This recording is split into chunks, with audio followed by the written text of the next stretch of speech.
નમસ્કાર દર્શક મિત્રો, હું છું વાહિદ મસદિયાન. આપ નિહાળી રહ્યા છો હામ ટીવી ભરૂચ ન્યૂઝ. હવે નિહાળીશું આજના મુખ્ય સમાચાર. ભરૂચ શહેરની સિફા ચોકડી નજીક બેકાબુ બનેલ કારે રાહદારીને અડફેટે લઈને ફૂટબોલની જેમ હવામાં ઉછાળી નાખ્યો હોવાની ઘટના સીસીટીવી કેમેરામાં કેદ થઈ છે અને તેનો વિડીયો વાયરલ થયો છે. હાલ ઇજાગ્રસ્તને પટેલ વેલફેર હોસ્પિટલમાં ખસેડવામાં આવ્યો છે. ભરૂચના પશ્ચિમ વિસ્તારમાં આવેલા સિફા ચોકડીથી મનુબર ચોકડીને જોડતા રોડ પર અકસ્માત સર્જાયો હતો. રસ્તા પરથી પસાર થતા રાહદારી યુવાનને પૂર ઝડપે જતી કારના ચાલકે ટક્કર મારી હતી. કાર ચાલકે અચાનક નિયંત્રણ ગુમાવી રાહદારીને જોરદાર ટક્કર મારતા યુવાન ફૂટબોલની જેમ હવામાં ઉછળી ગયો હતો. ઘટનાના ચોંકાવનારા સીસીટીવી કેમેરામાં દ્રશ્યો કેદ થયા છે. ટક્કર બાદ ગંભીર રીતે ઘાયલ યુવાનને તાત્કાલિક સારવાર માટે પટેલ વેલફેર હોસ્પિટલ ખસેડવામાં આવ્યો, જ્યાં તેની સ્થિતિ ગંભીર હોવાનું જાણવા મળ્યું છે. હાલ પોલીસે સીસીટીવી ફૂટેજના આધારે કાર ચાલકની શોધખોળ શરૂ કરી છે. ભરૂચ નગરપાલિકા દ્વારા બનાવેલા શક્તિનાથ વિસ્તારમાં સરદાર શોપિંગ સેન્ટર જર્જરિત અને બિસ્માર હાલતમાં છે. ગમે ત્યારે દુર્ઘટના સર્જાય તેવી શક્યતા વ્યક્ત દુકાનદારોએ કરી છે અને પાલિકાવાળા વહેલી તકે તેનું મરમ્મત કરાવે તે જરૂરી છે. ભરૂચ નગરપાલિકા દ્વારા વર્ષો પહેલા લોખંડી પુરુષ એવા સરદાર વલ્લભભાઈ પટેલના નામે શક્તિનાથ વિસ્તારમાં સરદાર પટેલ શોપિંગ સેન્ટરનું નિર્માણ કરવામાં આવ્યું હતું. શક્તિનાથ વિસ્તારમાં આવેલા સરદાર શોપિંગ સેન્ટરની હાલત અત્રે દયનીય છે. ત્યારે અત્રે ઉલ્લેખ કરવો રહ્યો છે કે લોખંડી પુરુષ એવા સરદાર પટેલની 150મી જન્મજયંતિની સમગ્ર દેશમાં ઉજવણી ચાલી રહી છે. ત્યારે બીજી તરફ સરદાર પટેલના નામે જોડાયેલું પાલિકાનું સરદાર શોપિંગ સેન્ટર તંત્રે એટલે કે નગરપાલિકાના તંત્રના બેદરકારીના કારણે હાલ તો ભંગાર અને જર્જરિત બની ગઈ છે. આ શોપિંગ સેન્ટરમાં થોડા દિવસે સ્લેબના પોપડા પડી રહ્યા છે. શોપિંગ સેન્ટરના દાદરો પણ ખખડધજ થઈ ગયા છે, જેને લઈને નગરપાલિકાની બેદરકારી અને નિષ્કાળજી સાબિત થઈ રહી છે. સમગ્ર શોપિંગ સેન્ટરમાં 150થી વધુ દુકાનો છે. તેમાં વિવિધ ધંધા રોજગાર સાથે ટ્યુશન ક્લાસ, ખાનગી ઓફિસો પણ ચાલે છે. રોજના હજારો લોકોની અવરજવર થાય છે. સરદાર શોપિંગ સેન્ટરના પ્રમુખ સુરેશભાઈ પટેલના જણાવ્યું અનુસાર સરદાર જયંતિની ઉજવણી થઈ રહી છે ત્યારે સારી વાત છે, પણ સરદાર પટેલ સાથે નામને જોડાયેલા શોપિંગ સેન્ટરની અવદશાથી જોઈ દુઃખી થવાય છે. જ્યાં ત્યાં જુઓ ત્યાં ગંદકીના ઢગલા, જોખમી રીતે લટકતા વીજ વાયર, દાદરો તેમજ સ્લેબ સહિત ફાયર જેવી જરૂરી સિસ્ટમ પણ નથી, એટલે કે ફાયર સિસ્ટમ પણ નથી. વારંવાર સમસ્યા અંગે રજૂઆત કરવા છતાં કોઈ જ કામગીરી કરવામાં આવતી નથી. વેરાની ઉઘરાણી પણ ભારે થાય છે. કેટલીક વાર આ માટે ગ્રાન્ટની પણ આવી હોવાનું અને મરમ્મત થઈ જ નથી તેવું કહેવામાં આવી રહ્યું છે. ત્યારે હાલ તો ગંદકી અને અન્ય સમસ્યાઓને લઈને નગરપાલિકાના સત્તાધીશો અને અધિકારીઓ આંખાડા કાન કરી રહ્યા હોવાથી સ્થાનિક દુકાનદારો પણ રોષે ભરાયા છે અને હવે વહેલી તકે સરદાર શોપિંગ સેન્ટરનું મરમ્મત કરવામાં આવે તેવી માંગણી કરી રહ્યા છે. અંગલેશ્વરની રાજપીપળા ચોકડી નજીક કારમાં વિદેશી દારૂ લઈને જતા બે બુટલેગરોને એલસીબી પોલીસે ઝડપી લઈને 7.5 લાખનો મુદ્દામાલ કબજે કર્યો છે.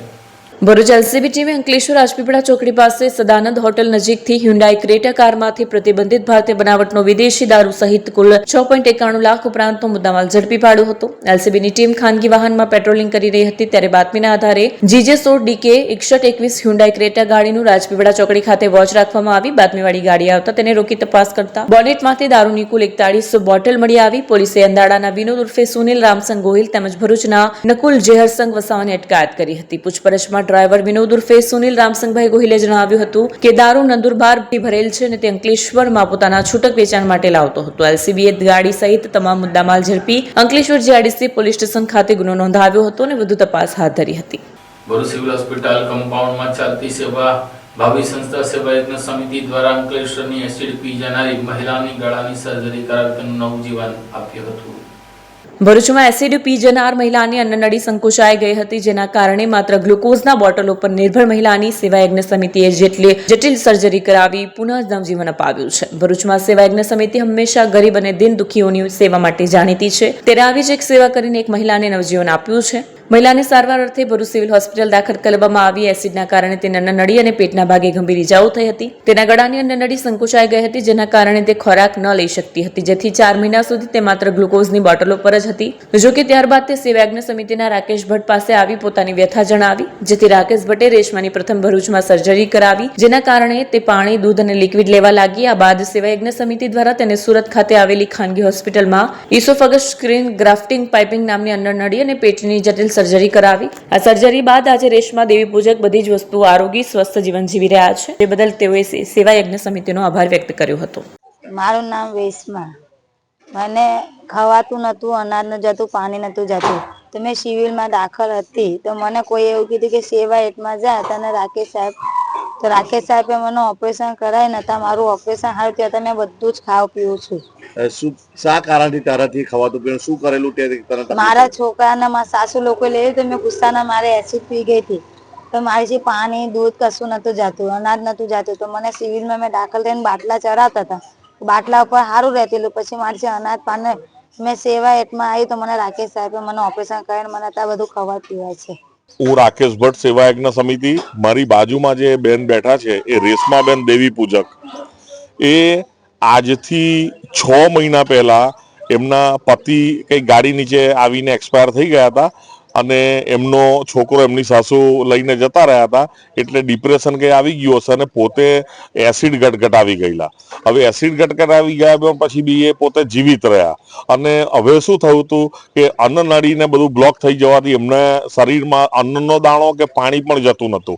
તો 4 થી 5 મહિના સુધી એમને બાટલા ચડાવી અને પોતે સર્વાઈવ રહ્યા. પણ પછી શું થતું હતું કે હવે શરીરમાં કઈ જ ન પ્રોટીન કે આવું તેવું જાય એટલે છેલ્લે પછી એમને સિવિલમાંથી અમને મારી પાસે અહીંયા સેવા યજ્ઞ સમિતિમાં મોકલ્યા કે ભાઈ અહીંયા ગાડી તમને આશરો મળશે. અહીં આવ્યા, અમે એમની પરિસ્થિતિ જોઈ અને એમને અહીંયા ગાડી ભરૂચમાં એન્ડોસ્કોપિક સર્જરી અમે કરાવી અને લગભગ 2 mm જેટલું એમને અન્નનળીમાંથી ખાવાનું પસાર થઈ શકે એવું હોલ પડી આપ્યું. તો તેમાંથી એમને જ્યુસ, મગનું પાણી, પછી મોડી દાળ એવું પાણી બધું એવા ખોરાક એમને અમે 2 મહિના સુધી આપ્યા અને એમને હવે ધીરે ધીરે સારું થવા માંડ્યું હતું. પરંતુ એક દિવસે બેન પાછા બિચારા રડતા હતા. મને કે આ બીજા બધા લોકો કેટલું સરસ ફરસાણ ને મીઠાઈ ને બધું ખાઈ શકે છે, કડક વસ્તુ મારથી ખવાતી નથી તો કંઈક કરો. એટલે અમે પાછી સુરત તપાસ કરી અને સુરત એમની સર્જરી કરાવવા માટે અમે લઈ ગયા અને સુરતમાં એમની સર્જરી ગળાની કરવામાં આવી અને પેટની પણ અંદરની સર્જરી કરવામાં આવી જ્યાં ડેમેજ હતું ત્યાં. તો આજે એ પોતે સાજા થઈ ગયા છે અને તમામ વસ્તુ આપો તે એ પોતે ખાઈ શકે છે. તો આ રીતે આ એક રેશમાબેનનું ખરેખર એક સાચું ઉદાહરણ છે કે આવા ઘણા લોકો સેવા યજ્ઞમાં આવે છે અને સેવા યજ્ઞ એમને મદદ કરે છે. અને ખાસ તો GNFCની નારદેશ જે સંસ્થા છે તે પણ આવા બધા ઓપરેશનોમાં અમને ઘણીવાર મદદ કરતી હોય છે. તો આ રેશમાબેન આજે ખુશ છે અને પોતાના છોકરા સાથે એમની જિંદગી જીવે છે. ભરૂચના નબીપુર પોલીસ મથકમાં ગાંજાના ગુનામાં છેલ્લા 8 વર્ષથી નાસ્તા ફરતા આરોપીને મનમોહન માળીને તેના મધ્યપ્રદેશ ખાતેથી ઘરેથી એસઓજી પોલીસે ઝડપી લીધો હતો. ભરૂચ સ્પેશિયલ ઓપરેશન ગ્રુપ એટલે કે ભરૂચ એસઓજી પોલીસ દ્વારા નબીપુર પોલીસ મથકમાં NDPS અંતર્ગત નોંધાયેલા એક ગુનામાં છેલ્લા 8 વર્ષથી નાસ્તા ફરતા આરોપીને મધ્યપ્રદેશ ખાતેથી ઝડપી પાડવામાં આવ્યો હતો.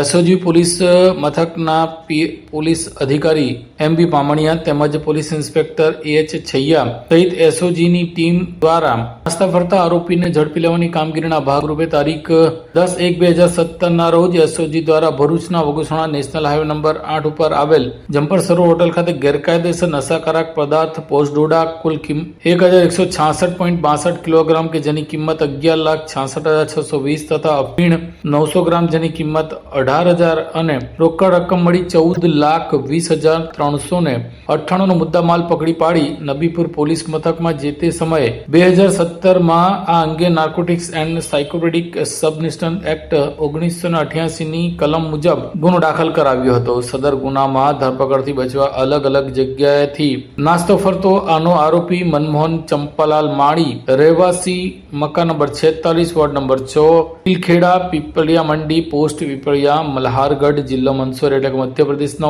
તિલખેડા ખાતે તેના ઘરે હાજર હોવાનું માલુમ પડ્યું હતું. છેલ્લા 17 વર્ષથી નાસ્તો ફરતો મનમોહન માળીને છેલ્લે આખરે મધ્યપ્રદેશથી પોલીસે ઝડપી લીધો હતો અને નબીપુર પોલીસના હવાલે કર્યો હતો. ભરૂચ જિલ્લા પંચાયતની આયુર્વેદિક શાખા દ્વારા ભરૂચમાં ડોક્ટર આંબેડકર હોલ ખાતે હોમિયોપેથી કેમ્પનું આયોજન કરવામાં આવ્યું હતું. ભરૂચ જિલ્લા પંચાયત આયુર્વેદ શાખા દ્વારા મેડિકલ યુનિટ હોમિયોપેથીના વિનામૂલ્યે આરોગ્ય કેમ્પનું આયોજન કરવામાં આવ્યું, જેનો મોટી સંખ્યામાં જરૂરિયાતમંદોએ લાભ લીધો. ભરૂચ જિલ્લા પંચાયત આયુર્વેદ શાખા હેઠળ આવેલી મેડિકલ યુનિટ હોમિયોપેથી દ્વારા ભરૂચના આંબેડકર હોલ ખાતે વિનામૂલ્યે આયુર્વેદિક હોમિયોપેથિક કેમ્પનું આયોજન હતું. આ કેમ્પના ઉદ્ઘાટન પ્રસંગે ધારાસભ્ય રમેશ મિસ્ત્રી વિશેષ ઉપસ્થિત રહ્યા. તબીબોની ટીમે ડાયાબિટીસ, બ્લડ પ્રેશર, ચામડીના રોગો, સંધિવા, એલર્જી, માથાનો દુખાવો, કોલ્ડ કફ, પાચનતંત્રની સમસ્યાઓ સહિત અનેક રોગોની તપાસ કરી અને લોકોને માર્ગદર્શન આપ્યું. લોકોની જરૂરિયાત પ્રમાણે આયુર્વેદિક દવાઓ અને હોમિયોપેથિક દવાઓનું વિનામૂલ્યે વિતરણ કરવામાં આવ્યું. સદર કેમ્પમાં આયુર્વેદ શાખાના અધિકારી ડોક્ટર અમરપાલી પટેલ સહિતના તબીબો અને મેડિકલ સ્ટાફ ઉપસ્થિત રહ્યો હતો. ગુજરાત સરકારના આરોગ્ય પરિવાર કલ્યાણ વિભાગ અંતર્ગત નિયામક શ્રી આયુષની કચેરી ગાંધીનગર અને જિલ્લા વિકાસ અધિકારી શ્રી ભરૂચના માર્ગદર્શન હેઠળ આજરોજ આયુર્વેદ શાખા જિલ્લા પંચાયત ભરૂચ દ્વારા એક આયુષ મેળાનું આયોજન કરવામાં આવ્યું છે બાબા સાહેબ આંબેડકર ભવન ખાતે, જેમાં વિવિધ પ્રકારની આરોગ્ય વિષયક સેવાઓ તદ્દન વિનામૂલ્યે પૂરી પાડવામાં આવશે. આયુર્વેદ અને હોમિયોપેથિક મેગા નિદાન સારવાર કેમ્પ નિષ્ણાત તબીબો દ્વારા એમાં સેવા પૂરી પાડવામાં આવશે. વનસ્પતિઓનું પ્રદર્શન રાખવામાં આવ્યું છે. પ્લસ જે આઈસી એક્ઝિબિશન એટલે કે જે લખાણ કરેલા જે ચાર્ટ છે એ લોકોના મગજમાં બહુ ઝડપથી ઉતરી જાય એ માટે એનું પણ એક્ઝિબિશન રાખવામાં આવેલું છે. ઉપરાંત આઈસીડીએસ વિભાગ દ્વારા પૌષ્ટિક વાનગીઓનો સ્ટોલ રાખવામાં આવ્યો છે અને આરોગ્ય વિભાગ દ્વારા અહીંયા બ્લડ શુગર ચેકઅપ અને આઈસી મટીરિયલનું એક્ઝિબિશન રાખવામાં આવ્યું છે. અને ખાસ વિશેષ ચિકિત્સા કહો તો ચિકિત્સા પેઇન મેનેજમેન્ટ છે, જે આયુર્વેદમાં મર્મ ચિકિત્સા અને અગ્નિકર્મ ચિકિત્સા દ્વારા જે થાય છે એનું અહીંયા વિશેષ એક આકર્ષણ છે. તો આ તમામ સારવાર વિનામૂલ્યે છે અને ખૂબ બહોળા પ્રમાણમાં દર્દીઓ અત્યારે લાભ લઈ રહ્યા છે. અને અહીંયાથી જે સારવાર લઈને જાય એ પછી સિવિલ હોસ્પિટલ ખાતે આપણી આયુષ ઓપીડી ચાલે છે, જ્યાં હોમિયોપેથિક અને આયુર્વેદ સારવાર ત્યાં પણ વિનામૂલ્યે મળે છે. તો સર્વેને લાભ લેવા અનુરોધ. આજે ગુજરાત સરકાર આરોગ્ય પરિવાર કલ્યાણ વિભાગ આયુષ મંત્રાલય દ્વારા આયુષ મેળાનું આયોજન ભરૂચ ખાતે કરવામાં આવ્યું છે. આંબેડકર હોલના વિશાળ પટાંગણમાં આયોજન થયું છે. ખૂબ સુંદર કાર્યક્રમનું આયોજન અમારા જિલ્લા આયુષ અધિકારી, જિલ્લા આરોગ્ય અધિકારી, સિવિલ સર્જન અને બધા જ વિભાગો જે હેલ્થ રિલેટેડ છે એના બધાના સહયોગથી આ કાર્યક્રમનું આયોજન થયું છે. પ્રારંભ થયું છે. મોટી સંખ્યામાં લાભાર્થી ભાઈઓ બહેનો, ભરૂચના નાગરિક ભાઈઓ બહેનો આ આરોગ્ય મેળામાં ભાગ લઈ રહ્યા છે. આરોગ્ય સાથે સંકળાયેલી જુદી જુદી જે ચિકિત્સા પદ્ધતિઓ છે આપણી, જે હોમિયોપેથી, આયુર્વેદિક અને સાથે સાથે એલોપેથીનું પણ સ્ટોલ રાખવામાં આવ્યો છે. ડાયાબિટીસ અને બીપી જેવા સ્ટોલ પણ ઊભા કરવામાં આવ્યા છે. ભરૂચ જિલ્લાના તમામ એક્સપર્ટ ડૉક્ટરો જે આ વિભાગો સાથે સંકળાયેલા છે એમની વિશેષ ઉપસ્થિતિમાં એમની સેવાઓ આજે ભરૂચના નાગરિક ભાઈઓ બહેનોને મળી રહી છે. ખૂબ સુંદર આયોજન માટે હું બધા જ વિભાગોના અધિકારીઓને, ખાસ કરીને આયુષ મંત્રાલયના અમારા જે અધિકારી છે આમ્રપાલીબેન, એમને પણ અભિનંદન આપું છું અને આ મેળાની શુભેચ્છા માટે પણ એમને ખાસ શુભકામનાઓ પાઠવું છું. દિવાળી આવી રહી છે. શું તમે આ તહેવારમાં નવી મુસાફરી અને નવી શરૂઆત માટે તૈયાર છો? તો તમારા પ્રવાસને શાનદાર બનાવવા માટે તૈયાર છે કિસ્મત લગેજ.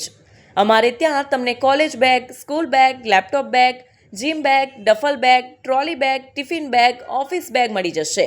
અને હા, એનઆરઆઈ તથા ઉમરા બેગ બનાવટના અમે સ્પેશિયાલિસ્ટ છીએ.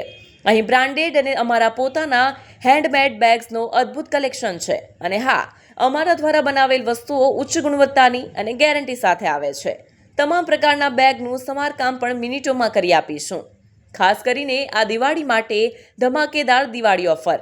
ટ્રોલી બેગ 2 પીસ સેટ માત્ર ₹2500માં અને સાથે જ એરિસ્ટોક્રાઇટ કંપનીના બેગ 3 પીસ સેટ માત્ર ₹5999માં. આલ્ફા વીઆઈપી કંપનીના બેગ 3 પીસ સેટ માત્ર ₹4999માં અને અન્ય બ્રાન્ડેડ તેમજ self made bag 3 piece set માત્ર ₹5000થી શરૂ. તો આટલી મોટી ઓફર ચૂકશો નહીં. આજે જ મુલાકાત લો કિસ્મત લગેજ, અંકલેશ્વર સિટી રેલવે સ્ટેશનની બહાર, સ્ટેશન રોડ, અંકલેશ્વર. અને હા, અમારે ત્યાં ઓર્ડર પ્રમાણે બેગ પણ કસ્ટમાઇઝ કરીને બનાવી આપવામાં આવશે.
क्या आप अपनी ड्रीम जॉब सर्च कर रहे हैं? तो आपका वेट हुआ खत्म। हमारी कंपनी IICL में है कुछ amazing job openings. IICL are hiring PHP developer, data analytics, UI UX graphics designer, Node.js developer WordPress developer. From all over Gujarat. तो देर किस बात की, अप्लाई करें अभी और बने हमारी डायनामिक टीम का हिस्सा। विजिट करें हमारी वेबसाइट www.iiclindia.com/career या मेल करें अपना रेज्यूमे iiclindia06@gmail.com पर। हमारी टीम में आपको मिलेगा एक इनोवेटिव और क्रिएटिव एनवायरनमेंट ताकि आपकी स्किल्स हमेशा अपडेटेड रहे। Freshers can also apply. Contact now on 7041542766. Bharuch અને દહેજ જીઆઈડીસીને જોડતા મહત્વના સ્ટેટ હાઈવે ઉપર મનોબર ચોકડીથી સરબત ચોકડી સુધી રોજ લાંબો ટ્રાફિક જામને લઈને કંપનીના કામદારો કર્મચારીઓ હેરાન થાય છે તો સાથે સાથે વાહન ચાલકો પણ આ ટ્રાફિક જામથી ત્રાહમાં પોકારી ઉઠ્યા છે। આજે વહેલી સવારે ભરૂચ શહેરની મનુબર ચોકડીથી શ્રવણ ચોકડી સુધી ભારે ટ્રાફિક જામ સર્જાતા મુસાફરોમાં ભારે રોષ જોવા મળ્યો। દહેજને જોડતા માર્ગ મહત્વપૂર્ણ માર્ગ પર ટ્રાફિક જામની રોજિંદી સમસ્યા જોવા મળે છે। ટ્રાફિકની અવ્યવસ્થાને કારણે વાહનોની લાંબી કતાર લાગી ગઈ હતી। શાળાના સમય દરમિયાન જામ સર્જાતા અનેક વિદ્યાર્થીઓ પણ રસ્તામાં જ ફસાઈ ગયા હતા। સ્થાનિક લોકોએ જણાવ્યું હતું કે ટ્રાફિક નિયંત્રણ માટે કોઈ પોલીસ કર્મી સ્થળ પર હાજર ન હોવાથી જામ અનિયંત્રિત રીતે વધતો ગયો હતો। પરિસ્થિતિ ગંભીર બનતા સ્થાનિક રહેવાસીઓએ પોતે જ આગળ વધી ટ્રાફિકને હળવો કરવાનો પ્રયાસ કર્યો। ટ્રાફિક જામની રોજિંદી સમસ્યાના નિરાકરણ માટે પોલીસ વિભાગ એક્શન પ્લાન બનાવે તે અત્યંત જરૂરી છે। અંકલેશ્વરના નવી દિવ્ય ગામ ખાતે અયોધ્યા ધામ રામજી મંદિરનો જીર્ણોદ્ધાર થયા બાદ આજે પ્રાણ પ્રતિષ્ઠા મહોત્સવ યોજાયો હતો।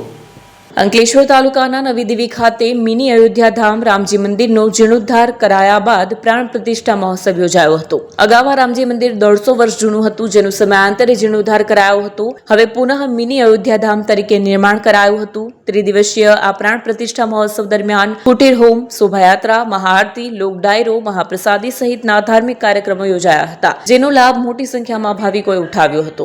150 વર્ષ જૂનું ભગવાન રામજીનું મંદિર નર્મદા સંગમ સ્થાનની નજીક તટપર સ્થિત હતું, જ્યાં ભગવાનની શ્યામ રામ મૂર્તિ સ્વયંભૂ પ્રાપ્ત થયેલી। ત્યાર પછી મંદિરનું ઉત્થાપન કરી ભગવાનની ફરી પુનઃ પ્રાણ પ્રતિષ્ઠા 1993માં અંકલેશ્વર સ્થિત જલારામ મંદિર નજીક નર્મદા નગરની બાજુમાં નવી દેવી ખાતે ભગવાન રામ, લક્ષ્મણ, સીતા, હનુમાનજી, વિશ્વકર્માજી, ગુરુજી, પાદુકા વગેરેની સ્થાપના કરી। ત્યાર પછી મંદિર 30 વર્ષ સુધી ગયું અને મંદિર જર્જરિત થતા અમારા ફળિયાના યુવાનો બધા ભેગા થઈને કહે છે કે ભગવાને આપણને સારા રહેવાના ઘર આપ્યા છે, આપણને એસીના રૂમ આપ્યા છે, તો ભગવાનનું આપણે કંઈક કરીએ। ત્યારે અમે મંદિરનો જીર્ણોદ્ધાર કરવાનું વિચારેલું, પણ અમારા ફળિયાના એક બે વડીલે એવું કીધું કે એને તોડી નાખો, નવું બનાવો। એટલે એ મંદિર અમે ફરીથી રિનોવેટ કરીને પાયામાંથી નવું બનાવ્યું। ભગવાનની મૂર્તિઓ પણ નવી આવી, જૂની મૂર્તિ ખંડિત હતી એને વિસર્જિત કરવાની કરી દીધી છે। અને ભગવાનના દરબારમાં અમે નાનું નાનું સ્લોગન આપ્યું છે, મિની અયોધ્યા ધામ। મિની અયોધ્યા ધામમાં અંકલેશ્વરના પ્રજાજનો આવીને દર્શન કરે, ભરૂચ જિલ્લાના પ્રજાજનો આવીને દર્શન કરે તો આપણું મંદિર દિન પ્રતિદિન 4 ચાંદ લાગે આપણા મંદિર ઉપર અને ભગવાન રામની કૃપા બધા પર અવિરત રહે। ભગવાનના પ્રાણ પ્રતિષ્ઠા મહોત્સવમાં 3 થી 3.5 હજાર માણસોનો ભંડારો ભગવાનની દયાથી આપોઆપ થઈ ગયો છે। થોડી તકલીફ પડી હતી વચ્ચે, પણ ભગવાને જ્યારે અમે ભૂલા પડ્યા ત્યારે ભગવાને હાથ પકડીને અમને રસ્તો બતાવ્યો છે અને અમારું કામ ભગવાન શ્રી રામની પરમ કૃપાથી પૂર્ણ થયું છે। આપ સૌનો, અમારા નવી દેવી ગ્રામજનોનો, જેણે જેણે અમને દાન આપ્યું છે એવા નાની અનાની બધા દાતાઓનો આજના તબક્કે આજના પ્રતિષ્ઠા મહોત્સવે હું સર્વનો આભારી છું। હાંસોટના ખરજ ગામ ખાતે આજે દત્ત જયંતિની શ્રદ્ધાભેર ઉજવણી કરવામાં આવી હતી।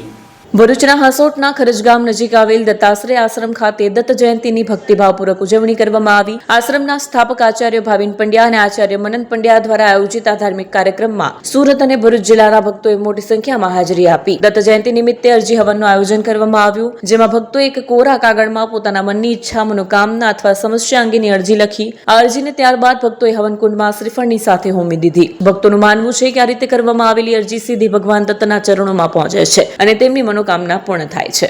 દત્ત જયંતિ નિમિત્તે સવારથી જ આશ્રમ ખાતે અન્નકૂટનું આયોજન કરાયું હતું, જેમાં ભક્તોએ ઘરેથી વિવિધ વાનગીઓ બનાવીને ભગવાનને ધરાવી હતી. આ ઉપરાંત ભક્તો માટે સામૂહિક આરતી અને મહાપ્રસાદનું પણ આયોજન હતું. આચાર્ય મનન પંડ્યાએ ભક્તોને દત્તાશ્રય આશ્રમની મુલાકાત લેવા અને દરેકનું કલ્યાણ થાય તે હેતુથી આ પ્રકારના ધાર્મિક ઉત્સવોમાં જોડાવા આહવાન કર્યું હતું. ગુરુદેવ દત્ત, જય જય દત્તાશ્રય. હું આચાર્ય ભાવિનભાઈ પંડ્યા, દત્તાશ્રય આશ્રમના સંસ્થાપક. ખૂબ જ આનંદની વાત છે આજે દત્ત જયંતિ મહોત્સવ. અને દત્ત જયંતિમાં અહીંયા અનેક ઉત્સવો ભેગા થયા ને કરીએ છીએ. આ આશ્રમની 10,000થી વધારે ભક્તજનો જોડાયા છે અને આ ભક્તજનોના જીવનમાં દત્ત ભગવાનની કૃપા મળે. સાત્વિક, રાજસિક અને તામસિક ત્રણે જે તત્વ છે તે બધાના જીવનમાં આશીર્વાદ રૂપી રહે એવી ભાવના સાથે આ આશ્રમમાં અનેક યજ્ઞો થયા છે. પણ આજે એક અરજી યજ્ઞ જે બધા જ ભેગા મળીને આ મહાયજ્ઞ કુંડમાં હજારો શ્રીફળની આહુતિઓ પ્રદાન કરશે. બધા જ શ્રીફળો દ્વારા અરજી થાય છે અને એ અરજી થકી બધાના કાર્ય અહીંયા છેલ્લા 10 વર્ષથી થાય છે. પણ આ વખતની વિશેષ દત્ત જયંતિમાં એવું છે કે ભગવાને આદેશ કર્યા મુજબ ભગવાનની આજ્ઞા સ્વરૂપી એ ક્રિયાથી બધાને સમૂહ અરજીનો એક લાભો મળે છે. અને અહીંયા આજુબાજુના ગ્રામોથી જે પધારેલ જે દત્ત ભક્તો છે તે બધા જ ભેગા મળી ભગવાનની દત્ત બાવનીનું પારાયણ, દત્ત મંત્રના પાઠ અને મહાયજ્ઞમાં પૂર્ણતઃ જાતે નમસ્કાર કરી બ્રાહ્મણો સાથે વૈદિક પરંપરાને અનુરૂપ મહાયજ્ઞમાં ભાગ લીધો અને સાથે પોતાના ઘરેથી બનાવેલી મીઠાઈઓ, વાનગીઓ લાવી ભગવાનને અન્નકૂટનો પ્રસાદ ધરાવી પોતાના જીવનને સુખમય બનાવી દેવોની કૃપાને પાત્રવાન થયા છે. ગુરુદેવ દત્ત, જય જય દત્તાશ્રય. ગુરુદેવ દત્ત, જય જય દત્તાશ્રય. દત્તાશ્રય આશ્રમના આચાર્ય સંસ્થાપક આચાર્ય મનનભાઈ પંડ્યા. સૌને ગુરુદેવ દત્ત. આજે પવિત્ર માર્ગશીર્ષ માસે દત્તાશ્રય આશ્રમમાં દત્ત જયંતિ ખૂબ ધામધૂમપૂર્વક ઉજવાઈ રહ્યો છે. સવારથી ઘણા ભક્તોનું ઘોડાપુર ચાલી રહ્યું છે. દત્તાશ્રય આશ્રમમાં ખૂબ મન વાંછિત ફળની પ્રાપ્તિ થાય છે, દરેકનું કલ્યાણ થાય છે. એ હેતુથી સવારે અન્નકૂટનું ખૂબ જ ભાવપૂર્વક આયોજન કરવામાં આવ્યું હતું. ઘરેથી વાનગીઓ બનાવીને ભગવાનને જમાડવામાં આવ્યા હતા. પણ અત્યારે જે ચાલી રહ્યું છે મહોત્સવ સ્વરૂપી મેઇન દત્તાશ્રયમાં અરજી ચાલી રહી છે. છેલ્લા 10 વર્ષથી દત્તાશ્રય આશ્રમમાં અરજી કહેતા પ્રાર્થના, ભગવાનને મનની પ્રાર્થના પહોંચે. આપણે કહીએ તો કોને કહીએ એવું કહી શકાય. તો એ સ્વયં દત્ત ભગવાન સુધી એ આપણો અવાજ, આપણા મનની વાત પહોંચી શકે, મનવાંછિત ફળની પ્રાપ્તિ થાય, નકારાત્મક ઉર્જા દૂર થાય અને સુખમયની પ્રાપ્તિ થાય, આયુ આરોગ્ય સારું રહે, સમાજ કલ્યાણ હેતુ કાર્યો થતા રહે, ગાય માતાની સેવા થતી રહે અને હિન્દુ સનાતન વૈદિક સંસ્કૃતિ આપણી આગળ વધતી રહે અને નાના બાળકોમાં દરેકના ઘરે ભક્તિ આગળ વધતી રહે એ હેતુથી અહીંયા સામૂહિક અરજી એટલે પ્રાર્થના કરવામાં આવે છે અને શ્રીફળ સ્વરૂપી વૈદિક બ્રાહ્મણો સાથે આના યજ્ઞ કરવામાં આવે છે. તો ચોક્કસથી ખૂબ આનંદ ઉત્સાહ સાથે અહીંયા ભક્તોએ ખૂબ આનંદ સાથે અરજી કરી છે અને ચોક્કસથી ભગવાન દરેકના કલ્યાણકારી કાર્ય કરે જ છે અને આગળ પણ આવા ઉત્સવો થતા રહે છે. આપ પણ જોડાઓ, દત્તાશ્રયમાં આવતા રહો અને દત્ત જયંતિની ખૂબ શુભકામનાઓ. ગુરુદેવ દત્ત, જય જય દત્તાશ્રય. ઝઘડિયા તાલુકાના મલ્લા ગામ ખાતે અવધૂત પરિવાર દ્વારા દત્ત જયંતિની ઉજવણી કરવામાં આવી હતી. ઝઘડિયા તાલુકાના અમલા ગામ ખાતે રંગ અવધૂત પરિવાર દ્વારા દર વર્ષની જેમ આ વર્ષે પણ પરંપરાગત રીતે રંગ મંદિર ખાતે દત્ત જયંતિની ભક્તિભાવ ઉજવણી કરવામાં આવી હતી. કાર્યક્રમની શરૂઆત વહેલી સવારે પ્રભાત ફેરીથી થઈ હતી. ત્યારબાદ વિવિધ ધાર્મિક કાર્યક્રમનું આયોજન કરવામાં આવ્યું હતું. ઉમલાના નગર શેઠ રાધેશ્યામ સુરજમલ અગ્રવાલના નિવાસ સ્થાને આ શોભાયાત્રા પહોંચી હતી. અગ્રવાલ પરિવાર શોભાયાત્રાનું ભવ્ય સ્વાગત અને આતશબાજી કરી દર વર્ષની જેમ કેલેન્ડરનું વિતરણ કરવામાં આવ્યું હતું. આ પ્રસંગે મોટી સંખ્યામાં ભાવિક ભક્તોએ હાજરી આપી હતી. આજ રોજ માગસર સુદ પૂનમ ભગવાન દત્તાત્રેયનો જન્મદિવસ અને ઉમલ્લા એ તો બાપજીનો ગઢ છે અને બાપજીએ 1954માં ભગવાન દત્તાત્રેયની કાચની પ્રતિમા આપેલી. દર માગસર સુદ પૂનમે અમે એ દત્ત પ્રતિમાની સ્થાપના કરીએ છીએ અને આખો દિવસ ભજન કીર્તન કરીએ છીએ. વહેલી સવારે પ્રભાત ફેરી, પછી પૂજન, વળી પાછો આખો દિવસ અમે ધૂન ગજાવીએ છીએ અને સાંજે પૂરેપૂરી ભક્તિભાવથી ભગવાનનું પૂજન કરી એમને ઝુલાવી હાલરડા ગઈ અને આરતી કરીને પાલખીનું આખા ગામમાં પાલખી અમે ફેરવીએ છીએ ભગવાનની. અને આ રીતે દત્ત જયંતિનો મહોત્સવ બહુ જ ધામધૂમથી ઉમલા ગામ ઉજવે છે કે જે બાપજીનો ગઢ છે, હતો અને રહેશે. આ સાથે ટીવી ભરૂચના સમાચાર પૂર્ણ થાય છે. આવતીકાલે ફરી મળીશું. ત્યાં સુધી રજા આપશો. નમસ્કાર.